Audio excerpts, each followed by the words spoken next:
All clear, very good. तो question number 1 का जवाब आप दे चुके हैं, ठीक है। क्वेश्चन नंबर 2 का जवाब भी आप दे चुके हैं। 1955 में ये एक्ट जो है वो आया था। अब आते हैं हम क्वेश्चन नंबर 23 में। टॉयलेट प्रिपरेशन का मतलब क्या है? What is the mean of toilet preparation? Any product that used to alter facial appearance, चेहरे को बदलने के लिए, यानी cosmetic product. Any product that used for toilet cleaning, bathroom की साफ सफाई के लिए। Any product that used only for toilet, जो सिर्फ और सिर्फ टॉयलेट का प्रोडक्ट है, जैसे हार्पिक, फिनाइल, और या ए और सी। देखिए इसका जवाब देखते कितने लोग सही देते हैं। चलिए इस क्वेश्चन का जवाब आपके सामने स्क्रीन पे 4 ऑप्शन है, देखते किसका जवाब सही आता है।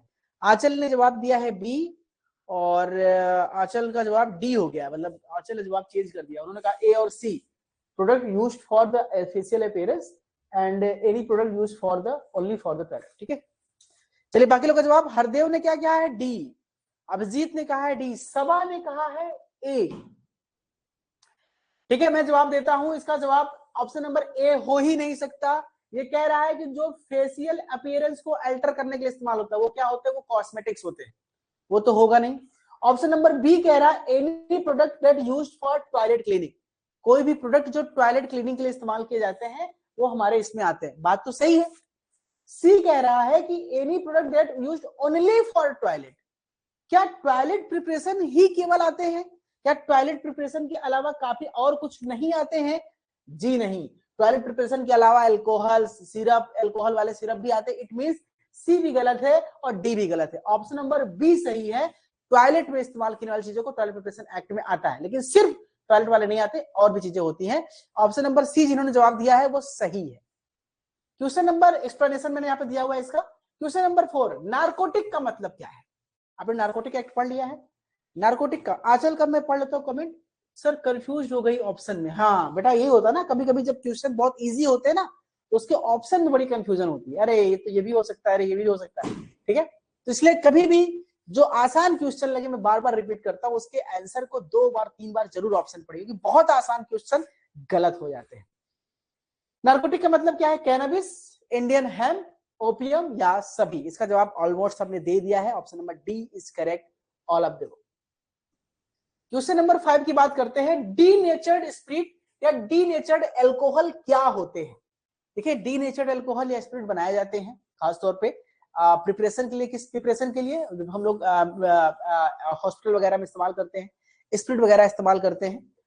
तो इसमें किसके लिए? Not for human consume, injurious to health, A and B, और नन ऑफ दीज। 4 में से कौन सा ऑप्शन सही है? इस क्वेश्चन नंबर 5 का जवाब दीजिए। बहुत आसान क्वेश्चन है, मुझे पता है बहुत लोग इसका जवाब दे सकते हैं, बहुत ही आसान टॉपिक है, ठीक है। चलिए जवाब दीजिए भाई, जल्दी जवाब दीजिए भैया। मेरे बनारस में तो ठंडी पड़ना शुरू हो गई है, कल बारिश हुई है, आपके यहाँ भी होप सो ठंडक स्टार्ट हो रही होगी धीरे धीरे। ऑप्शन नंबर सी सही है, ए एंड बी बिल्कुल सही जवाब बेटा दिया है, क्योंकि ये ह्यूमन के लिए कंज्यूमेबल होता ही नहीं होता है और इंजूरियस टू हेल्थ भी होता है। क्वेश्चन नंबर 6 की बात करते हैं। Who will verify the quantity of rectified spirit? Rectified spirit जब बनाई जाती है, हॉस्पिटल पर्पज के लिए इस्तेमाल की जाती है, और जब किसी भी बॉन्डेड या नॉन बॉन्डेड लेबोरेटरी में बनाई जाती है, तो उसकी क्वांटिटी और उसके कंसंट्रेशन को कौन चेक करता है? कौन ऐसा बंदा है जो उसे चेक करने के लिए बुलाया जाता है? Drug inspector, excise officer, pharmacist या कोई नहीं? इसका जवाब सबको पता होगा। Yes, option number B is correct, excise officer, जो भी किसका है? बॉन्डेड लेबोरेटरी का। अब इसका एक्सप्लेनेशन यहाँ पे है, देख लीजिएगा। Question number 7, storage of finished product should have, ठीक है, यानी कि जब भी एल्कोहलिक प्रिपरेशन हम बना रहे हैं और बनाने के बाद उसको बनाकर हम एज अ फिनिश्ड प्रोडक्ट बना करके बोतल में भर के फिलिंग करके रख देते हैं वेयर हाउस में, तो उस पर क्या एक चीज होना कंपलसरी है?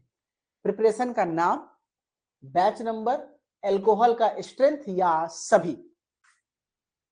चलिए करिश्मा जी ने जवाब दे दिया है डी, सबका जवाब डी आएगा, बिल्कुल सही जवाब है, option number D is correct. ये सभी चीजें उसके लेवल पे मेंशन होना जरूरी है। क्वेश्चन नंबर 8 पे आते हैं। तो manufacturing and storing non bonded preparation, देखिए मैंने बताया था 2 प्रकार की लेबोरेटरी होती है, एक बॉन्डेड एक नॉन बॉन्डेड। दोनों में बेसिक डिफरेंस क्या है मैंने उस लेक्चर में बहुत ही डिटेल में बताया था।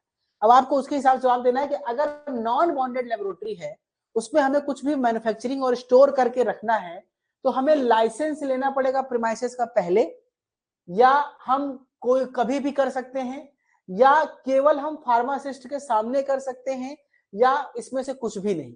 यानी हमें अगर किसी भी नॉन बॉन्डेड लेबोरेटरी में अल्कोहल प्रिपरेशन को बना के सेफ करना है, स्टोर करना है, तो इन चारों में से कौन सी चीज जरूरी है? पहला ऑप्शन है कि लाइसेंस लेना जरूरी है, दूसरा कह रहा है कि कोई भी कर सकता है, कुछ भी बहुत बड़ी बात नहीं है, तीसरा कह रहा है कर सकते हैं, फार्मासिस्ट के सामने कर सकते हो, और चौथा कह रहा है हमको कुछ नहीं पता, जो तुम्हें कहना हो कह दो। ठीक है, तो इसका जवाब लगभग सबका आ गया है। अभिषेक ने ए कहा है, सरिता ने ए कहा है। ठीक है, वेरी गुड, सबका लगभग जवाब सही है। ऑप्शन नंबर ए सही है, लाइसेंस जरूरी है। नॉन बॉन्डेड में लाइसेंस पहले चाहिए होता है, बॉन्डेड में आपको जब प्रिपरेशन बन जाता है तो उसके सेल के लिए हमें लाइसेंस वगैरह चाहिए होता है। अब क्वेश्चन नंबर 9 की तरफ आते हैं। Offences and penalty related to the act, यानी कि मेडिकल टॉयलेट प्रिपरेशन एक्ट के तहत इसमें से कौन सी ऑफेंसेस एंड पेनाल्टीज दी जाती है? 6 महीने की जेल, 2000 का फाइन, या दोनों, या इनमें से कोई नहीं? चलिए जवाब दीजिए, सबको जवाब पता होना चाहिए। वेरी गुड, जवाब दे लीजिए जल्दी जल्दी, मैं देखता हूं कितने लोग लाइव हैं अभी। ठीक है, 10 ही लोग लाइव है, मतलब काफी लोग शादी में बिजी हैं। कोई बात नहीं भाई, शादी में बिजी होंगे तभी तो आपकी शादी होगी, और आपकी शादी होगी तो हमको आप बुलाएंगे, हम भी आएंगे। ठीक है, ऑप्शन नंबर सी सही है, दोनों। ये वेरी गुड, सही जवाब है। क्वेश्चन नंबर 10 की तरफ आते हैं। What is the main purpose of medical and toilet preparation act? क्यों बनाया गया था?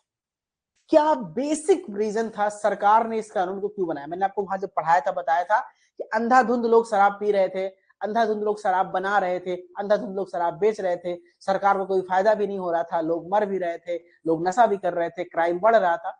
तो सरकार ने कानून बनाया, किस लिए बनाया?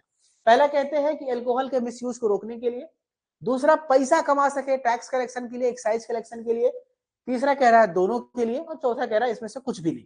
तो जवाब सबको पता है मेरे ख्याल से, चलिए जवाब दे दीजिए सब लोग। हरदेव ने कहा ए, करिश्मा ने कहा ए। ठीक है, बाकी लोग का जवाब आ जाए, देखता हूं। ठीक है, अभिषेक जी कह रहे हैं 10 का C. Very good very good very good very good, जी हाँ बिल्कुल सही जवाब है। ऑप्शन नंबर सी सही है, दोनों। सरकार का मेन पर्पस था कि पैसा भी कमाया जाए, और दूसरा पर्पस था, अब इसी शराब से पैसा कमाने के चक्कर में केजरीवाल जी के कई मंत्री जेल में घूम रहे हैं, तो क्योंकि पैसा बहुत है शराब में। ठीक है, और दूसरा है कि मिसयूज को रोकने के लिए भी एक नियम बनाए गए थे। क्वेश्चन नंबर 11 पे आते हैं कि dash dash medical and toilet preparation act. ठीक है, इन मतलब कि जो ये आपका बेसिकली जो इन डैश डैश करके मेडिकल टॉयलेट प्रिपरेशन एक्ट, मतलब ये कब आया? लगभग ये 3 ऑप्शन दिए, 4 ऑप्शन, 58, 86, 75 और 55, 55। तो ये क्वेश्चन बहुत इजी है, तो उसमें कुछ खास भी नहीं है कि किस सन में आया था। इसका जवाब ऑलरेडी सब लोग दे चुके हैं, ऑप्शन नंबर डी है, 1955। क्वेश्चन नंबर 12 पे आते हैं। द सेंट्रल गवर्नमेंट और स्टेट गवर्नमेंट, दोनों सरकारें, डिक्लेयर्ड दैट, उन्होंने घोषणा किया है कि alcohol can not be consumed in according with standard. ठीक है, अच्छा आज लोग काफी लोग लाइव इसलिए भी नहीं है कि आज इंडिया का मैच चल रहा है ऑस्ट्रेलिया से। जब से इंडिया वर्ल्ड कप हारी है, मैंने एक भी मैच की एक भी बॉल नहीं देखी है, इतना दिल टूटा है। अब शायद ही देख पाऊं, हो सकता है फिर से मन हल्का हो जाए तो देख पाऊं, लेकिन बहुत तकलीफ हुई थी, इसलिए मैच ही देखना बंद कर दिया। मैंने कहा फालतू समय खराब होता है।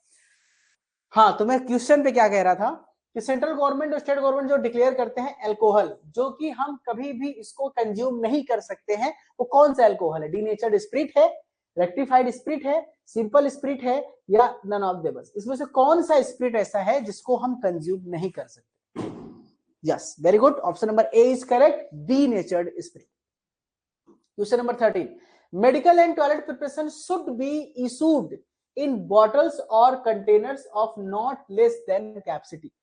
जब भी मेडिकल और टॉयलेट प्रिपरेशन कंटेनर के तहत हम कोई भी अल्कोहल बनाते हैं, तो उसमें कंटेनर में मिनिमम कितना अल्कोहल हम इस्तेमाल कर सकते हैं? Not less then 57, 95, 75, 100 ml। अब आपको जवाब देना है इसका। चलिए ऑप्शन देखिए, आपके सामने ऑप्शन है, चारों ऑप्शन। ये क्वेश्चन बहुत इंपॉर्टेंट है, इस टॉपिक से बड़ा इंटरेस्टिंग क्वेश्चन है। चलिए जवाब दीजिए, क्या जवाब आता है सबका? चलिए मैं इसमें वेट कर रहा हूँ जवाब का आपके। ठीक है भाई, सबा ने कह दिया है सी 75 ml, बाकी देख लेते हैं और क्या जवाब क्या आ रहा है भाई। बाकी लोग को जवाब दीजिए, 10 लोग लाइव हैं तो यार कम से कम 5-6 लोग तो जवाब दीजिए। हरदेव ने कह दिया ए 57, आंचल ने कह दिया ए, ठीक है, और चलिए, और कोई जवाब देगा? बस पढ़ाई खत्म। करिश्मा ने कहा सी, आंचल ने कहा नॉट लेस देन 50% होता है ना, ठीक है, बिल्कुल नॉट लेस देन 50% है, यानी हम इसको अप्रोक्स देख के चले, इसके आसपास 57 ml आ रहा है। 57 ml एक स्टैंडर्ड वैल्यू है, अगर हम किसी भी एल्कोहल में मिनिमम 57% एल्कोहल या 57 ml हम इस्तेमाल कर सकते हैं मिनिमम। तो option number A is the correct for this. Question number 14 में आते हैं, आपको ट्रू फॉल्स में जवाब देना है। The medicinal toilet preparation act is actually related to the medical medicine used in toilet. Toilet के लिए बेसिकली टॉयलेट जैसे कि लाइजॉल, हार्पिक, फिनॉल, उसके लिए जो मेडिसिन इस्तेमाल होता है उसके लिए ये एक्ट है। क्या medicinal and toilet preparation act is actually related to medicine used in toilet? क्या जवाब है, ट्रू या फॉल्स? चलिए जवाब दीजिए। क्या ये मेडिसिन जो इस्तेमाल होते हैं टॉयलेट में उसके लिए ये एक्ट बनाया गया है? ट्रू या फॉल्स? ठीक है, अभिजीत ने कहा फॉल्स, ठीक है, सवा ने कहा फॉल्स, ठीक है, सवा बिल्कुल सही बात है, ये फॉल्स ही है, क्योंकि ये एक्चुअली, देखिए अगर यहाँ पे ये वर्ड एक्चुअली ना आया होता ना तो ये सही हो जाता। एक्चुअली का मतलब है कि वास्तव में सिर्फ इसी की बात हो रही है, लेकिन नहीं, ये इनके साथ साथ एल्कोहल के भी इस्तेमाल की बात करते हैं, इसलिए ये स्टेटमेंट आपका फॉल्स है। क्वेश्चन नंबर 15, डीनेचर्ड स्पिरिट, जिसको डीनेचर्ड एल्कोहल भी कहते हैं, is not for the human consumption. क्या ये बात सही है या गलत?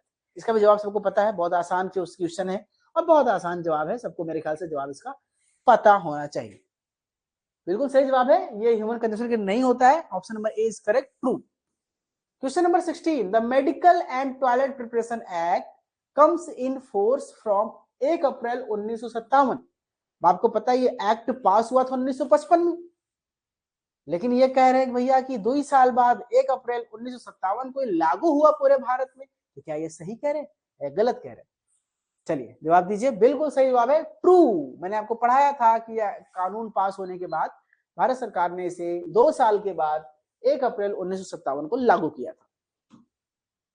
17, absolute alcoholic alcohol conforming to the British Pharmacopoeia specification for dehydrated alcohol। अच्छा, जो डिहाइड्रेटेड अल्कोहल बनाया जाता है बेसिकली एब्सोल्यूट अल्कोहल जिसको कहते हैं, वो किस फॉर्मुलेशन से बनता है? Indian pharmacopoeia, British pharmacopoeia, US pharmacopoeia, मैंने आपको बताया था। तो ये कह रहे हैं कि ये सिर्फ ब्रिटिश फार्माकोपिया के हिसाब से ही बनता है। ये ट्रू है कि फॉल्स है? जवाब दीजिए। ठीक है, हरदेव, आंचल, सबने जवाब दे दिया है। ठीक है, ठीक है, बिल्कुल सही जवाब है, ऑप्शन नंबर 1 ट्रू है, ये ब्रिटिश फार्माकोपिया के हिसाब से बनाया जाता है। Small quantity of alcohol can easily withdrawn from the bonded manufacturing without any permission. मतलब इनका कहना है कि जो बॉन्डेड लेबोरेटरी होती है ना, बॉन्डेड लेबोरेटरी से आप थोड़ा सा अमाउंट का एल्कोहल चुप्पे से निकाल सकते हैं, किसी और पर्पस से इस्तेमाल कर सकते हैं, उसका कोई हिसाब किताब नहीं होता है। क्या ये बात सही है या गलत है? आपको जवाब देना। चलिए क्वेश्चन नंबर 18,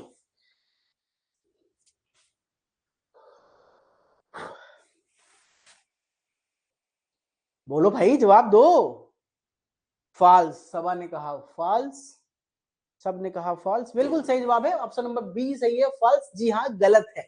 आप थोड़ा सा भी अल्कोहल अगर इस्तेमाल करते हैं तो आपको इसकी एंट्री दिखानी पड़ेगी, उसका पर्पस दिखाना पड़ेगा।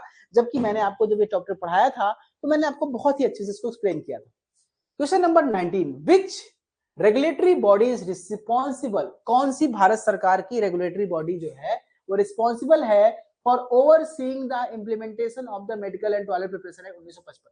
1955 वाला जो मेडिकल टॉयलेट प्रिपरेशन एक्ट है वो सभी कंपनियों के द्वारा प्रॉपरली इस्तेमाल किया जा रहा है, उसका नियम कानून का पालन किया जा रहा है कि नहीं किया जा रहा है, इसकी देखभाल भारत सरकार की कौन सी बॉडी करती है?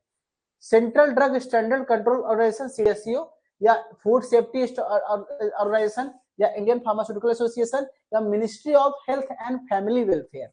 इन चारों में से कौन इसकी देखभाल करता है, इसके हितों की रक्षा करता है? चलिए आपके सामने चारों जवाब है, जल्दी जल्दी जवाब दे दीजिए भैया, मैं देख लेता हूँ जवाब क्या सही है। और बिल्कुल सही जवाब है सीडीएससीओ, सेंट्रल गवर्नमेंट की जो होता है central drug standard control organisation, ये है कंट्रोल करता है।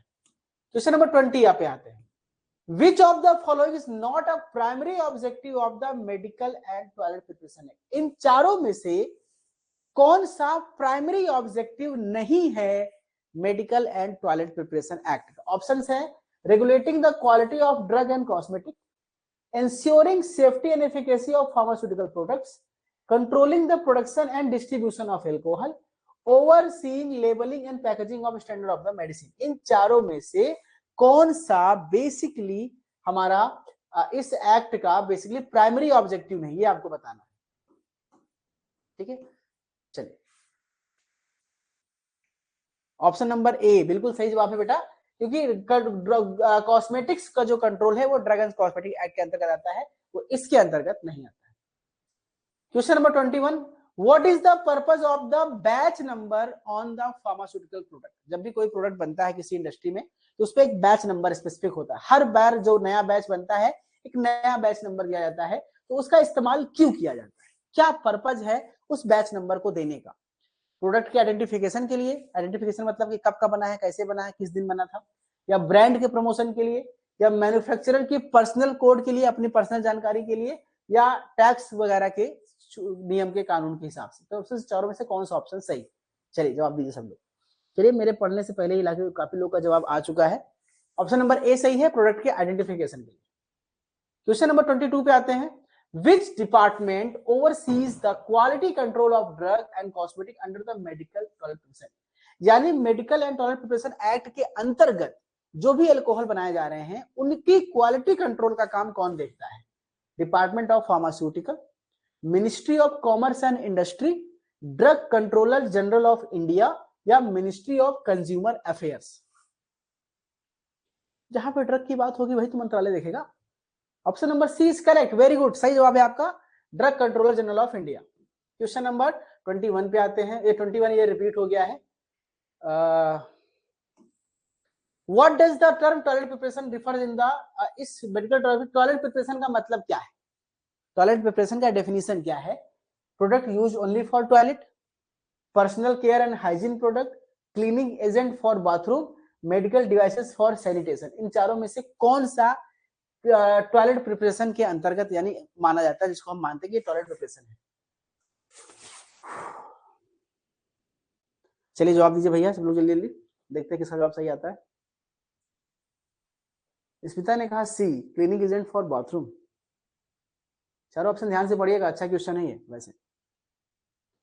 कि टॉयलेट प्रिपरेशन के अंतर्गत की टॉयलेट प्रिपरेशन किसे कहते हैं, उसका डेफिनेशन इन चारों में से कौन सा है? सी, आंचल ने कहा है D, medical devices for sanitation. Okay, Karishma ने कहा है product use for only toilet preparation. बेटा ओनली लग गया ना, ओनली लग गया, बवाल शुरू हो गया यहाँ पे, ओनली नहीं होना चाहिए था, बस बाकी सब सही था। ठीक है,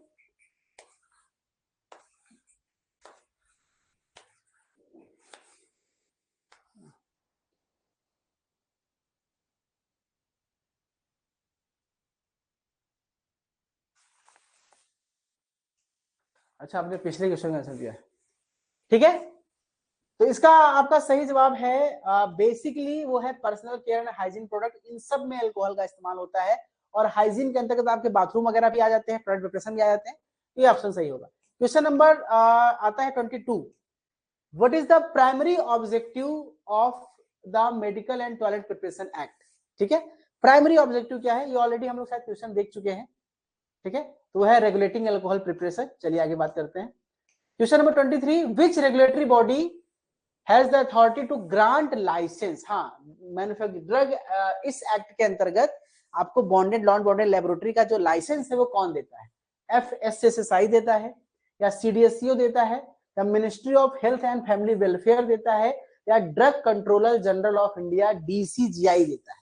चलिए आपको जवाब देना है, इन चारों में से कौन सा आपको लाइसेंस देगा जब आप काम करना चाहते हैं medicinal and toilet preparation act में? ये आपको बता रहा है जवाब। ठीक है, जवाब गलत आ रहे हैं आपके। हरदेव ने सी कहा है, इसके लिए कहा है, देखते हैं जवाब क्या आते हैं बाकी लोग के। चलिए भैया ऑप्शन नंबर डी सही है, DCGI drug controller general of India, यही सारे लाइसेंस प्रोवाइड करता है। Question number 24, what does the term schedule refers to the context of the medical? अच्छा, medical and toilet preparation act में एक शब्द आता है शेड्यूल, उसका डेफिनेशन क्या है? Time table for drug distribution, list of regulated substance and procedure under the act, ठीक है, मैन्युफैक्चरिंग टाइमलाइंस ऑफ कॉस्मेटिक्स या licensing schedule for pharmaceutical companies. इसमें से चारों में सही जवाब क्या है? चलिए जवाब दीजिए। बिल्कुल ऑप्शन नंबर बी सही जवाब आ गया, पहले बहुत जल्दी जवाब आ गया। This is the list of regulated substance and procedure under the act. Question number 25 पे आते हैं, which category of products does the act primarily regulate, ठीक है, क्वेश्चन का जवाब दीजिए। इसमें से कौन सा जो कैटेगरी ऑफ प्रोडक्ट है इस एक्ट के अंतर्गत रेगुलेट किया जाता है, यानी किस एक्ट के अंदर? Medical and toilet preparation, food item, medical devices, drug and cosmetics या एग्रीकल्चर प्रोडक्ट, इसमें से कौन सी चीजें हैं जो इस एक्ट के अंतर्गत आती है, ठीक है, ये आपको बताना है।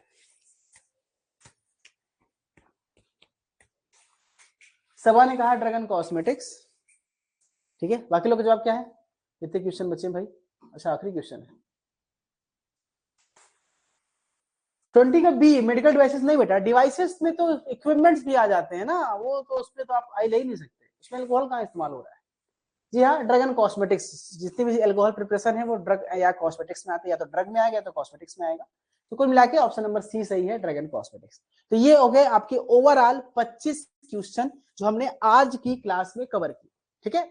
तो अब हमारे पास, चलिए मैं थोड़ा सा एक बार आपसे फिर बात कर लेता हूँ। अच्छा, क्लास खत्म होते होते कुछ लोग और आ गए हैं और लाइव जुड़ गए हैं।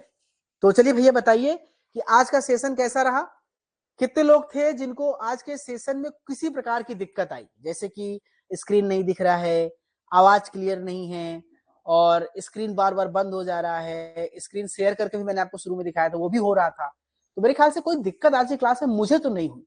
जो कंप्लेन पिछले 15 दिन से आ रही है, बच्चे कंप्लेन कर रहे हैं, टीचर कंप्लेन कर रहे हैं, सर क्लास नहीं हो रही, क्लास नहीं हो रही, कोई दिक्कत नहीं थी। इट मीन्स आपके एप्लीकेशन में भी दिक्कत नहीं है और मेरे इस एप्लीकेशन के ब्राउजर में भी कोई दिक्कत नहीं है ना। हो सकता है कि सर लोगों के सर्वर में कोई दिक्कत हो, मैं आज उनसे बात कर लेता हूँ, ठीक है।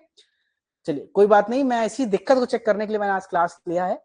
और ठीक है, तो आज के लिए इतना ही। अगर आपके मन में कोई सवाल हो तो मुझसे पूछ लीजिए जल्दी जल्दी, क्योंकि बहुत दिन बाद मैं आपसे लाइव आया, आपसे मिल रहा हूँ। आप लोग के मन में जीपैट के कोर्स से रिलेटेड या कुछ भी रिलेटेड आपसे कोई सवाल हो तो मैं अगले 10 मिनट आपसे बात कर लेता हूँ। जो भी सवाल हो आप पूछ सकते हैं मुझसे। चलिए मैं आपसे बात करता हूँ। अपने सवाल टाइप कीजिए, मैं इस बोर्ड को बंद करके आ रहा हूँ।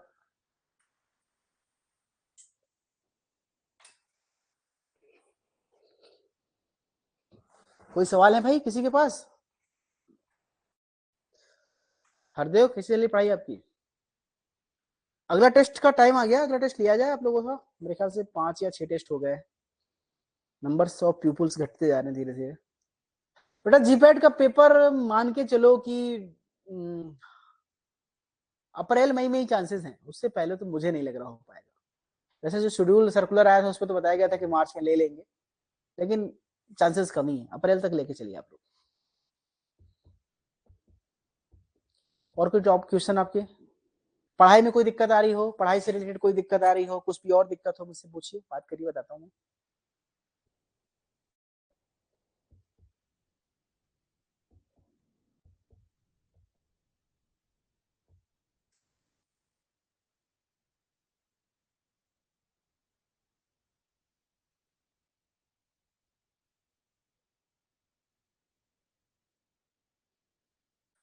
एग्जाम है स्मिता? हाँ, आपका क्वेश्चन था कि आपके पास एग्जाम भी चल रहे हैं, सेमेस्टर एग्जाम भी है। देखिए स्मिता क्या है ना, मैं आपसे कहूंगा कि आपका अगर सेमेस्टर एग्जाम आ गया है तो आप सेमेस्टर एग्जाम पे फोकस कीजिए। और सेमेस्टर एग्जाम मेडिकल से 15-20 दिन, 1 महीने के बाद जब खत्म हो जाएगा तो अब आप फिर इस पे वापस आ जाइएगा। लेकिन हाँ, जो लेक्चर अपलोड होगा उसको एक नजर देखते जाना। मैं नहीं कह रहा बहुत शिद्दत से पढ़ना, एक लेक्चर सुन लेना। मुश्किल से 15 मिनट लगेगा, 20 मिनट लगेगा एक लेक्चर सुनने में, और लाइव सेशन अटेंड करने में आधे घंटे लगेंगे। तो दिन भर में 1 घंटे तो दे ही सकते हो आप, आधे घंटे लेक्चर के, आधे घंटे लाइव सेशन की। फिर जो दिन भर आप इसकी तैयारी करते, तैयारी मत करो, तैयारी छोड़ दो। आप तैयारी करो अपने एग्जाम की, जब एग्जाम ओवर हो जाए तो फिर वापस आप इसको पढ़ो। मैं पढ़ने के लिए क्यों मना कर नहीं कर रहा हूँ कि पढ़ाई मत छोड़ना, क्योंकि आप अगर लेक्चर लेना और लाइव सेशन छोड़ देंगे तो फिर आप जब लौट के 1 महीने बाद आएंगे तो आपको बहुत सारा भयंकर बड़ा सिलेबस लगेगा अरे बहुत पीछे हो गया हूं मैं। इसलिए उसको पढ़ते रहिएगा और अपना सेमेस्टर की तैयारी करते रहिएगा। और किससे क्या क्वेश्चन है मैं देख लेता हूँ। सर सिलेबस कब तक कंप्लीट हो जाएगा? सिलेबस बेटा बहुत पूरी कोशिश है कि हम फरवरी में खत्म कर देंगे। देखिए आपके सिलेबस में आपका फार्माकोग्नोसी खत्म, जूरिस्प्रूडेंस खत्म, फार्माकोग्नोस्टिक्स भी ऑलमोस्ट खत्म, केवल फिजिकल का कुछ पोर्शन, इंजीनियरिंग कुछ पोर्शन है, क्या मेन पोर्शन जो था फार्मास्यूटिकल जो क्वेश्चन आते हैं जीपैट में तो हमने खत्म कर दिए हैं। कोलोजी भी लगभग आपका 80% खत्म हो चुका है, तो हमने जो टारगेट लिया था लगभग उसमें से सब खत्म हो गया, बाकी जब समय बचेगा तो हम बाकी चीजों को उठाएंगे। ठीक है, यूनिवर्सिटी एग्जाम चालू है सर, आप पढ़ते रहिए, बिल्कुल अच्छी बात है, कांग्रेचुलेशन। क्लासिफिकेशन भूल जाता है सब, आप ट्रिक बताता हूँ, उससे बेहतर है कि आप अपने से ट्रिक बनाइए। वैसे मैं आपको हर क्लासिफिकेशन बाद ट्रिक देता हूँ, अगर आप ट्रिक से याद करेंगे तो बेहतर होगा, और वो भूलेगा आप, कोई नेचुरल आपके साथ नहीं होता, सबके साथ वो दिक्कत आती है, हर व्यक्ति, मैं भी भूलता था, आप भी भूल रहे हैं, बाकी लोग भी भूलते हैं, बस जितनी बार आप पढ़ेंगे उतना ज्यादा याद रहेगा, वो भूलना कॉमन सी बात है। सर मैं कोर्स के मिडिल में ज्वाइन हुआ था, कैसे प्रिपेयर करूं? बेटा बिल्कुल दिक्कत नहीं है, आपको 2 घंटे एक्स्ट्रा मेहनत करनी है, आप सीक्वेंस से सब सब्जेक्ट के लेक्चर 1, लेक्चर 2, लेक्चर 3, लेक्चर 4 पढ़ते जाइए, और जब चैप्टर खत्म हो जाए तो उसी फोल्डर में जाकर के वहां पे लाइव सेशन लिखे होंगे, उसको सुन लीजिएगा, फिर लेक्चर देखिएगा, फिर उसके लाइव सेशन सुनिएगा। आपको 2 घंटे एक्स्ट्रा मेहनत करनी है, सब कुछ पुराना पड़ा हुआ है, कुछ गायब नहीं हुआ है, आप वहां से देख करके पढ़ाई कर सकते हैं। अब इसे क्लासिफिकेशन मैंने बताया कि ट्रिक आपको बताया मैंने याद करने का, वैसे आप किसी भी तरह से याद कर सकते हैं, जितनी बार लिख के याद करेंगे उतना ज्यादा बेहतर होगा। संजीव कुमार प्रधान, आपका सिलेबस बहुत पेंडिंग हो गया, बहुत डरने की बात नहीं बेटा, जो पढ़ाया जा रहा है पढ़ो, जीपैट में कुछ एक्स्ट्रा नहीं पढ़ाया जाता, जो आपने विभाग में पढ़ा वही पढ़ाया जाता है, सब आप जानते हैं। 2 घंटे एक्स्ट्रा मेहनत करिए, हर सब्जेक्ट में से एक chapter 2 lecture, 2 lecture per day का नियम बनाओ, कोलोजी का 2 लेक्चर, सुटिस का 2 लेक्चर, कोग्नोसी 2 लेक्चर रोज सुनना है, और सुनने के बाद उसके क्वेश्चन सॉल्व करने हैं, बस ऐसे करते आइए, हो जाएगा बेटा। रिवाइज भी मत करिए, रिवाइज जरूरत नहीं है, पहले सिलेबस खत्म करेंगे हम लोग, फरवरी में सिलेबस खत्म करेंगे, उसके बाद रिवीजन में खुद कराऊंगा, टेंशन मत लीजिए, बाकी आप जो टेस्ट दे रहे हैं ना उससे आपका रिवीजन हो रहा है। करिश्मा का क्वेश्चन बहुत रॉन्ग हो जाता है, मैंने एक बार इसमें लाइव सेशन लिया था, वीडियो बनाया था कि कैसे क्वेश्चन रॉन्ग होते हैं। कभी कभी हम कोई क्वेश्चन बहुत आसान लगते हैं तो हम उसका ऑप्शन, एक ही ऑप्शन देखते लगता है, अरे तो बस यही सही है, बाकी पढ़ते ही नहीं, वहां गलती हो जाती है। ठीक है, ऐसे फंसाने वाले बहुत क्वेश्चन आते हैं, और अगर आपने पढ़ा है लेकिन रिवीजन नहीं किया है तो क्वेश्चन गलत होंगे, 100% गलत होंगे। आपने पढ़ लिया है लेकिन रिवीजन नहीं किया है, एमसीक्यूज गलत हो जाएंगे, डेफिनेटली गलत हो जाएंगे। रिवीजन बहुत इंपॉर्टेंट है एमसीक्यूज के क्वेश्चन को सॉल्व करने के लिए। ऑर्गेनिक केमिस्ट्री बेटा बहुत आसान है, वो तो मैंने कहा था मैं केमिस्ट्री नहीं पढ़ाऊंगा, लेकिन जब मेरा सिलेबस पूरा हो जाएगा फरवरी तक और आपके एग्जाम में टाइम रहेगा तो मैं केमिस्ट्री वगैरह भी स्टार्ट करूंगा। देखिए करिश्मा जी, अगर जीपैट क्लियर होगा, 100% क्लियर होगा, अगर आप टेस्ट दे रहे हैं ईमानदारी से, बिना किसी चीटिंग के प्रॉपर टेस्ट दे रहे हैं, हर बार आपके टेस्ट में अगर 200 से ज्यादा नंबर आ रहे हैं, आप रेगुलर क्लासेस ले रहे हैं, तो गारंटी लेता हूं मैं कि आपका जीपैट निकलेगा, कोई भी डाउट नहीं है इसमें। बेटा सब आप सिलेबस पूरा करने के लिए कम से कम 2 लेक्चर रिकॉर्डिंग तो जरूर पढ़ो, और पुराना रिवीजन करते चलो, 2 लेक्चर तो कम से कम सुनो, और हर सब्जेक्ट का, सिर्फ एक का नहीं, कोलोजी, कोग्नोसी और स्टैटिस्टिक्स को डिवाइड कर लो, तीनों में से 2-2 लेक्चर रोज सुनना है आपको, तब जाके आपको तैयार होगा। एल्सवेयर डिस्कशन सेशन ले सकते हैं, हाँ ठीक है, चल वेरी अच्छा सजेशन है, लेकिन यार मन नहीं करता ना, क्योंकि इतने मन से पेपर बनाता हूँ, इतनी मेहनत लगती है पेपर बनाने में, और फिर बच्चे टेस्ट ही नहीं देते, कोई 20, कोई 25, कोई 30, 35 बच्चे टेस्ट देते हो यार, तो बड़ा बोरिंग सा लगता है, कि लगता है इतनी मेहनत लगती है, जब टेस्ट ही नहीं दे रहा डिस्कशन क्या करोगे। लाइव सेशन देखो मैं ले रहा हूँ, 8-9 बच्चे 10 बच्चे लाइव सेशन में आए हो, ठीक है, तो फिर मैं इतना मेहनत करके डिस्कशन करूं और फिर उसमें भी लाइव बच्चे नहीं आएंगे तो थोड़ा सा हार्ड होता है, इसलिए मन टूटता है। अगर आप लोग यही संख्या, आपकी लाइव अच्छी रही होती ना, जैसे आपने शुरू में लाइव आते थे, मैं आपको बहुत अच्छे से कंटेंट दे सकता था, लेकिन देखता हूँ लाइव कोई नहीं आता। ठीक है लाचल, वेरी गुड, चलिए ठीक है, आज का सेशन हम यहीं पे समाप्त करते हैं। मतलब आज का हमारा टेस्टिंग सेशन था, सब कुछ ठीक रहा, सब कुछ ओके रहा, अच्छा लगा आप लोगों से मिलके, थैंक यू सो मच। फिर मिलते हैं आपसे फिर कभी नेक्स्ट लेक्चर में। अगर आप चाहते हैं देखना पूरा वीडियो लेक्चर, इसके साथ साथ जीपैट स्टडी मटेरियल और एमसीक्यूज क्वेश्चन की प्रैक्टिस अपने जीपैट के लिए, तो डाउनलोड कीजिए हमारा एप्लीकेशन केसीएल ट्यूटोरियल अपने गूगल प्ले स्टोर से, और उसको ओपन करने के बाद आप जाइए स्टोर ऑप्शन में, जहां पे आपको दिखेगा कोर्स टारगेट जीपैट 2024, और इसके साथ आप पाएंगे ढेर सारी video lectures, GPAT study material, MCQ questions और वीडियो से